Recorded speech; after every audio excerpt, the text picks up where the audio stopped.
Thiruvananthapuram മേയറും KSRTC ഡ്രൈവറുമായുള്ള തർക്കത്തിൽ driver യദുവിനെതിരെ നിർണായക തെളിവുമായി police. എന്താണാവോ പുതിയ കണ്ടുപിടുത്തം? തർക്കത്തിന് കാരണമായി ബസ് യാത്ര പുനരാവിഷ്കരിച്ചു. ബസ്സിലിരുന്ന ഡ്രൈവർ അശ്ലീല ആംഗ്യം കാണിച്ചാൽ കാറിലിരിക്കുന്നവർക്ക് കാണാമെന്ന് സ്ഥിരീകരിച്ചതായി പോലീസ്. നീ എന്തോന്ന് കണ്ടത്? മേയർ ആര്യ രാജേന്ദ്രനെ അശ്ലീലാംഗ്യം കാണിച്ചെന്ന പരാതിയിൽ ഡ്രൈവർ യദു കുറ്റക്കാരൻ എന്ന നിഗമനത്തിലേക്ക് എത്തുകയാണ് പോലീസ്. കേരള പോലീസ് വാചകത്തിലല്ല പ്രവൃത്തിയിലാണ് വിശ്വസിക്കുന്നത്. തർക്കത്തിന് കാരണമായ ബസിന്റെയും കാറിന്റെയും യാത്ര പട്ടം മുതൽ പാളയം വരെ പുനരാവിഷ്കരിച്ചാണ് നിർണായക തെളിവ് ശേഖരിച്ചത്.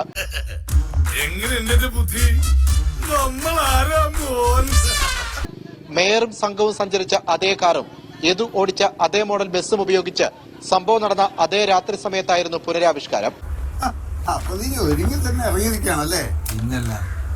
ഡ്രൈവർ സീറ്റിലിരുന്ന് കൈകൊണ്ട് ആംഗ്യം കാണിച്ചാൽ കാറിന്റെ പിൻസീറ്റിലിരിക്കുന്നവർക്ക് കാണാൻ സാധിക്കുമെന്ന് പുനരാവിഷ്കാരത്തിലൂടെ തെളിഞ്ഞെന്ന് പോലീസ് അവകാശപ്പെട്ടു. ഇത് വീഡിയോയിൽ ചിത്രീകരിച്ചു.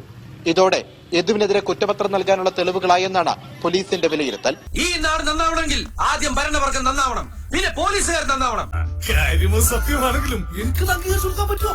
പക്ഷേ ചെറിയൊരു പ്രശ്നം. പോലീസിന്റെ ഈ പറയുന്ന ഡമ്മി ഇൻവെസ്റ്റിഗേഷനിൽ ഉണ്ടാവുന്ന പാളിച്ചകൾ, ഡമ്മി ഇൻവെസ്റ്റിഗേഷനിൽ കിട്ടിയ തെളിവുകൾ, ഇതിനെല്ലാം തന്റെ ആദ്യത്തെ സ്റ്റേറ്റ്മെന്റ് റിട്ടേണായിട്ട് എഴുതി കൊടുത്ത സ്റ്റേറ്റ്മെന്റുമായിട്ട് എന്തൊക്കെ വൈരുദ്ധ്യങ്ങളുണ്ടോ അതിനെല്ലാം മറുപടി പറയാൻ ഈ കേസിലെ വിക്ടിമായ മേയർ പറയേണ്ടി വരും. മിസ്റ്റർ പ്രേംകുമാർ, ഇനി നമ്മുടെ പരിപ്പ് ഈ നാട്ടിൽ വേവും തോന്നുന്നില്ല.